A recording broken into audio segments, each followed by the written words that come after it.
Is a recession imminent? The Atlanta Federal Reserve seems to think so. Take a look at this. And you've got to stick with this video to the end. I know it's a little bit long, but there's a great freebie at the end of the video, and I promise you, you're going to want it. Atlanta Fed predicts negative 1.5% GDP growth in the first quarter. Now, anybody who's already hitting that follow button knows that 2 consecutive quarters of negative GDP growth are one of the things that we look at when we define a recession. Consumer Price Index has increased from a 2.4% annual increase in September to a 3% increase in January. This has caused the Federal Reserve to pump the brakes on their stimulative interest rate cuts. Consumer sentiment also fell off a cliff in January, and perhaps more of a concern for economists, consumer expectations for the year ahead, inflation popped to their highest levels since 2023. And I know that a certain type of person in the comments is going to say, dude, this is just fear-mongering, you're just trying to scare people, which I find particularly rich or hilarious, since most of the people saying, oh, this is just propaganda and fear-mongering are coming from the people who fear-monger the most. And doomsday prep, right? The whole thing about being a doomsday prepper is you're just prepared for what might come. And all I'm trying to do in this video is prepare you for what some economists think might be coming. Keyword might.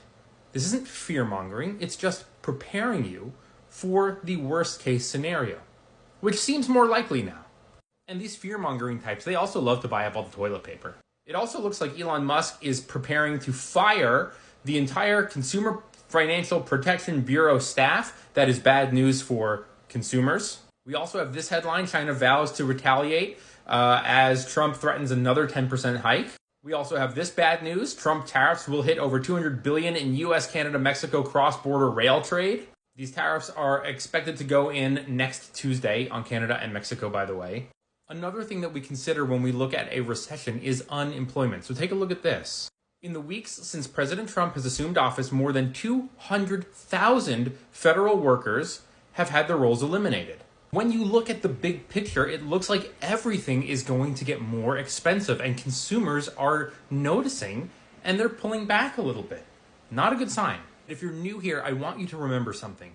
Wealth is created during recessions. And of course, we all know that the already wealthy get even wealthier during recessions because they have the means and the ability to add more. So if we're teetering on this will we, won't we, which to be honest, I thought a recession would be coming in a year or two. It looks like it's now potentially going to be sooner. You as an investor need to be prepared. You need to have a wish list. Hold on. I've been investing for a very long time. This is my original wish list from November 2008. A whole bunch of stocks here that I wanted to start investing in when I was in my early 20s.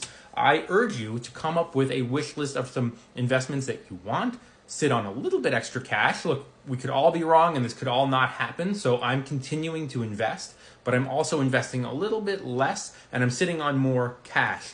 That way, in the event that something does happen, I will be able to pounce. Now, if you're the type of investor who's slow and steady, I do $200 a month every month, that doesn't mean that you go from 200 to 100. You just keep doing what you're doing because you've got your eye on 30 years down the road.